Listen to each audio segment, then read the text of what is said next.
Hey guys, Ashton here. I know it's really I know I look crazy, okay?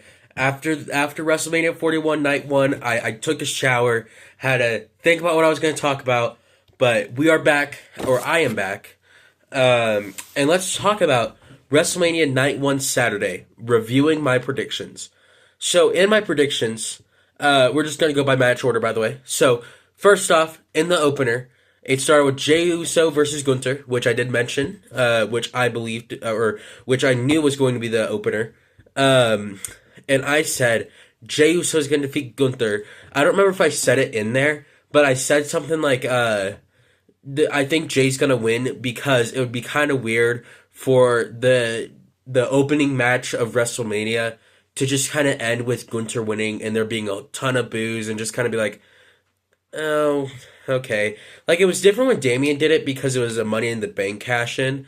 So that's how I felt at least, and I felt like the crowd really needed to get excited and and just be really happy that Jay won it. Jay won it finally, and the match ended with a submission. I was really surprised by that. I was watching it, and he had three Uso splashes, and I was like, or back to back Uso splashes, three back to back to back Uso splashes, and I was just watching, it, and I was like, wow, that's crazy. He's gonna go for the pin. Then he went for a submission, and then like I don't know how strong Jey Uso's fucking rear naked choke is, but that back to what I was saying. I don't know how strong his rear naked choke is. It must be really strong because Gunter tapped out like immediately. Like the sleeper hold was in, and then he just tapped out. Like he didn't pass out. No, he tapped out. Like he wasn't even in it for like 20 seconds. He was in there for like 10, I think. He actually probably less. He probably was in there less. He was in there for like barely any time. It was crazy. I couldn't believe it. I was like, "Oh, what the fuck?"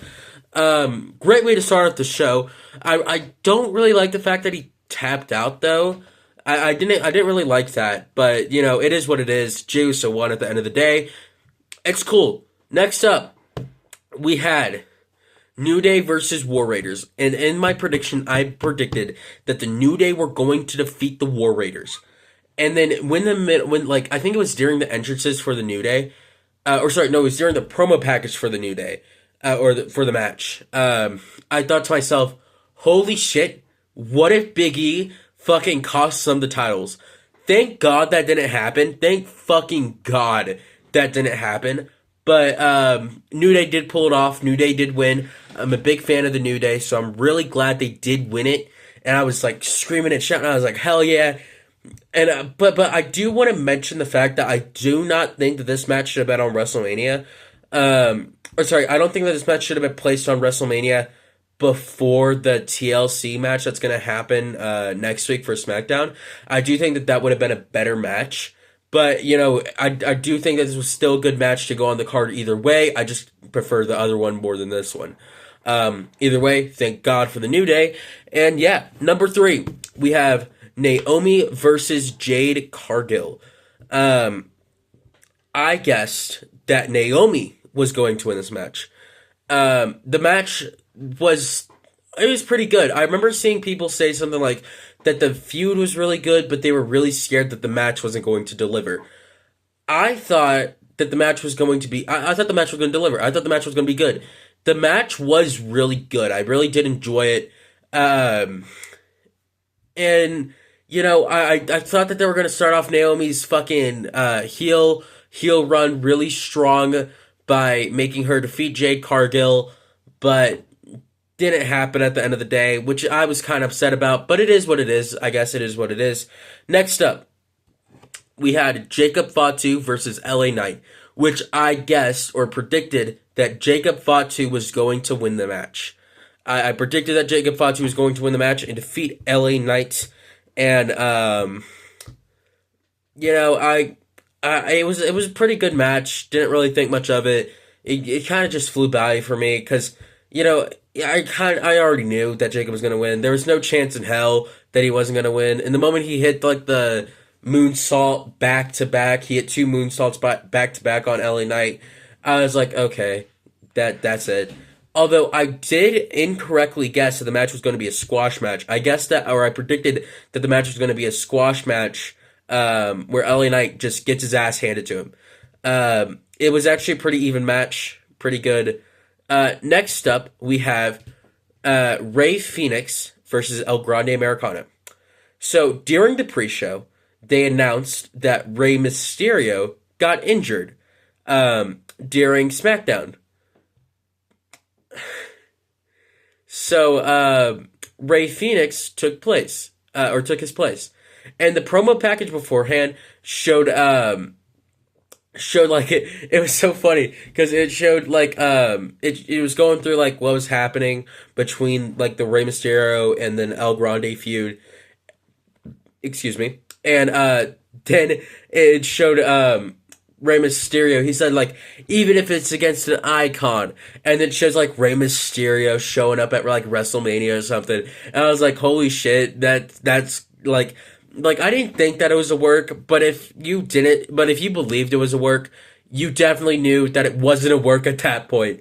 I thought that was pretty cool. And then the funniest thing to me though is when El Grande Americano was talking, it would be like dubbed over to an English version, and then at the end of his promo, it was like, "I can be any luchador, even if it's Rey Fenix." Like, it was just funny to me. Like, because you could definitely tell that everything else was just supposed to be in there, but when it came to the Rey Fenix part, it just like I don't remember if it was like the Rey Fenix or the Phoenix. But something was just off there at the end with the Rey Fenix, and I thought that was fucking hilarious. Because I knew why, and I knew they had to probably get on their feet, and they had to be like, okay, well, Rey Fenix is gonna take it. But I fucking loved it. I fucking loved it, me personally. The match ended. I was really hoping that this match was going to end with. When it got announced that it was going to be Rey Fenix, I thought to myself, okay, yeah, so Rey Fenix is winning. Like, I thought to myself, okay, there's no way that they're going to have Rey Fenix lose in, like, his second or third match. There's no way that that's going to happen. And then El Grande Americano won. I mean, okay, I feel like that the El Grande Americano thing is funny, was funny when it originally started. But I think the fact that it's going past WrestleMania is a little weird. I really wanted it to end with like Rey Fenix winning, or Rey Mysterio, I guess, winning, and then taking off the mask and it get revealed it's Chad Gable, and then Chad Gable would just go back to doing what he's doing. But the fact that El Grande Americano won kind of is a little iffy for me, at least. I love Chad, man. I'm a kind of big fan of his. But, like, putting him in this position where he's pretending to be a masked luchador,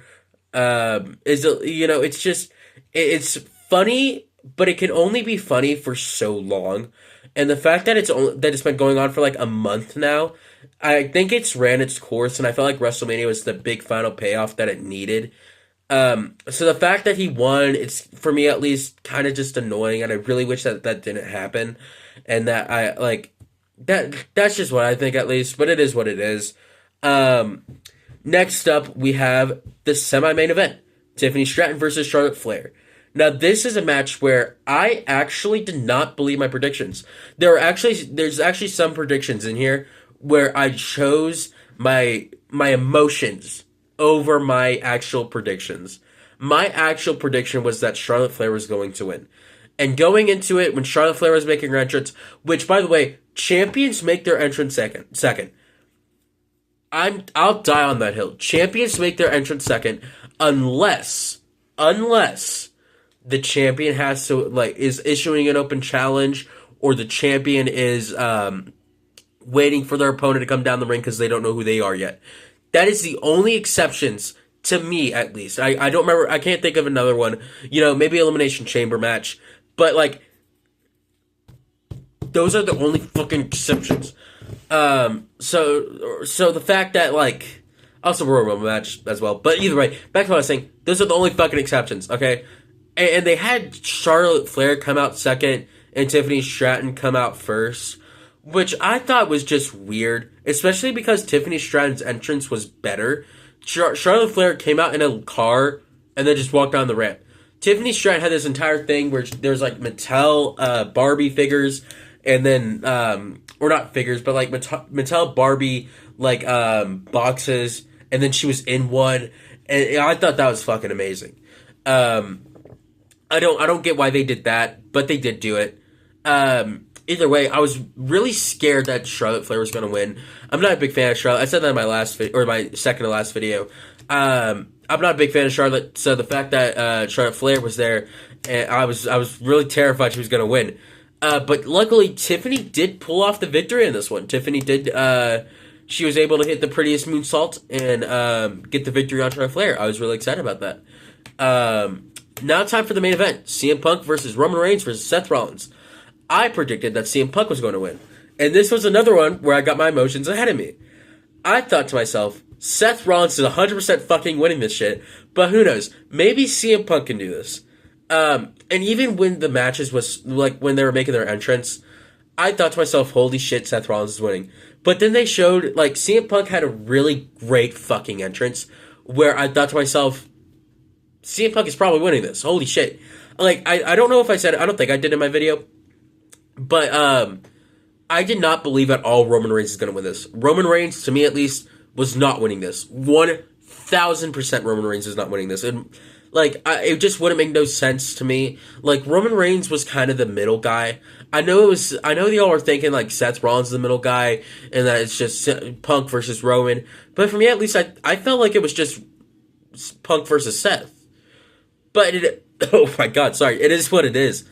Either way, the match ended. The match was a really good match. I did really enjoy it.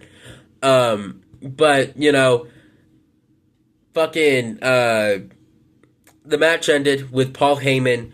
Everyone. Okay, so the match ended. CM Punk hit a GTS onto Seth Rollins. Then Roman Reigns hit CM Punk with a spear. Then Seth Rollins goes and hits Roman Reigns with a stomp. So they're all laid out.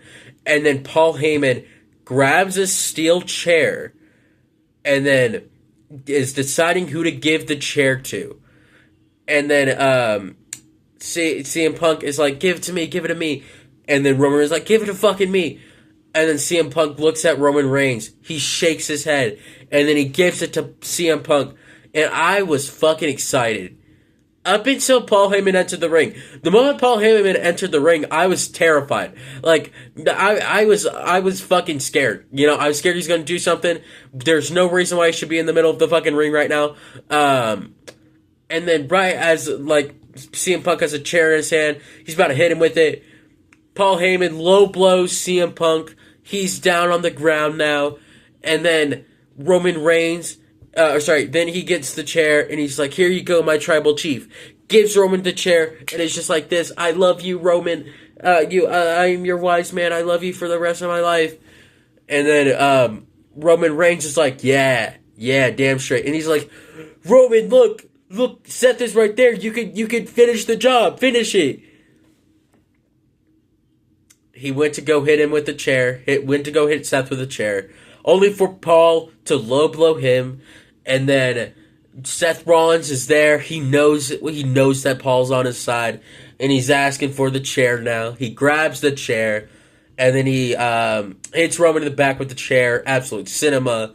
And then hits him with a stomp, I believe, and then just like 1, 2, 3. That's it. That's the end of the match.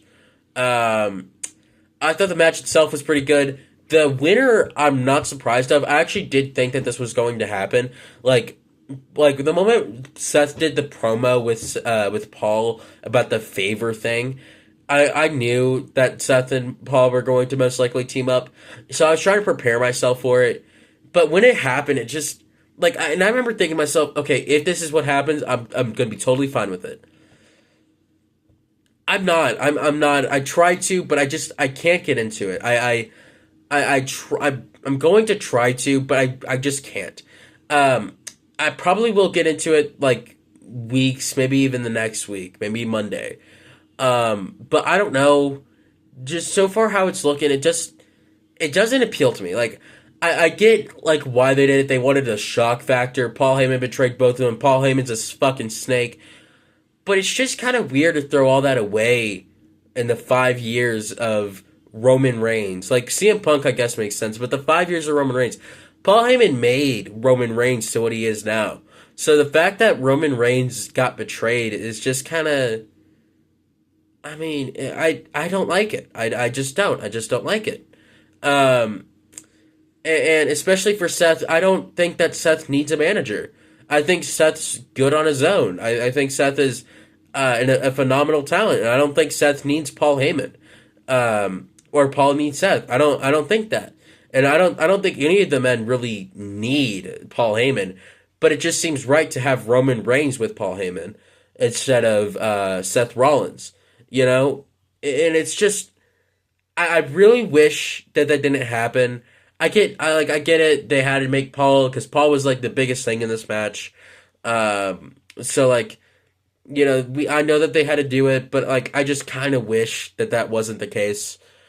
Um, Either way, my predictions. I guess 4 out of 7 things right. The three I did not get right was Ray Phoenix versus El Grande Americano. Naomi and Jade, or Jade defeats Naomi, and then or sorry, Naomi defeats Jade, and then CM Punk defeating Roman and Seth. I got those ones wrong. I got those ones wrong. I got those wrong. Next week, or sorry, no, tomorrow. Tomorrow, I did not mention this, but Bailey's not in the match. They announced also on the pre-show that Bailey got attacked, and Liv and Raquel are like, "Oh no, we don't know who did it. We don't know who did it." I don't know who it's gonna be. I don't care who it's going to be. But they said that Lyra Valkyria is going to. They said something like Lyra Valkyria is going to now be in the. Is not going to be in there, but she's gonna have a different partner. She's gonna have to get someone else in the match, and that's not Bailey. So I think the person that's going to be it is Becky Lynch. I know she said that she's going to stop for a little bit, but I think that's one of the only reasons why they would take Bailey out of the match, because I'm a pretty big fan of Bailey, so the fact that she's not in a WrestleMania match this year is very upsetting, especially because last year she had a match against Io Sky in the semi-main event of night 2. It was a pretty good match. So yeah, that is what that is. But I will say, since Seth won, I do want to change my predictions. I want to change my predictions because Seth won. And I want to change my prediction for John Cena and Cody Rhodes. I'm going to say that Cody Rhodes wins. I feel like that since night 1 ended in a gloomy ending, I do not think that we should have 2 gloomy endings. I think that that would be a terrible decision. So I think that we should have a good ending instead of a bad ending. That's what I think, at least. I think we should have a really good ending with Cody Rhodes winning it, and then John Cena like looking aside, not knowing what to do next. He's gonna have to find another way to win the title, and then like he'll get into a Money in the Bank match, maybe have to qualify there, maybe get a number 1 contender match later on. That's just what I think, at least. That's what I think should happen. Yeah. I think that. Oh yeah. No, I wanted to mention something. I completely forgot to mention this. The crowd ruined this. I mean, holy shit. I was watching the match, or I was watching the show, and I was watching it with my sister. And my sister, who's not that big into wrestling, was just sitting there and was like, why aren't they reacting? And then, like, Pat McAfee said something where he said, I think this was during the pre-show. He goes like, "Oh, Las Vegas, we love you because we can always count on you for a big reaction," or some shit like that. And I was thinking to myself, okay, that's cool. They didn't react to shit. They didn't act like they were at WrestleMania. They acted like this was just a show, like just a show. Like they were at like a show that didn't even really matter. Like, this isn't Wrestle fucking Mania. Like, the crowd was just dead. And then Shawn Michaels comes out and he's like, oh, 61,000 in attendance. I couldn't fucking tell. There was no one speaking. Like there were some times where they would just be utterly silent. And the crowd just ruined this entire WrestleMania for me. Or I wouldn't say it completely ruined it, but I really did enjoy this WrestleMania night one, Saturday, WrestleMania Saturday. But the fact that the crowd just didn't react at all pissed me smooth the fuck off, and I really did not like it.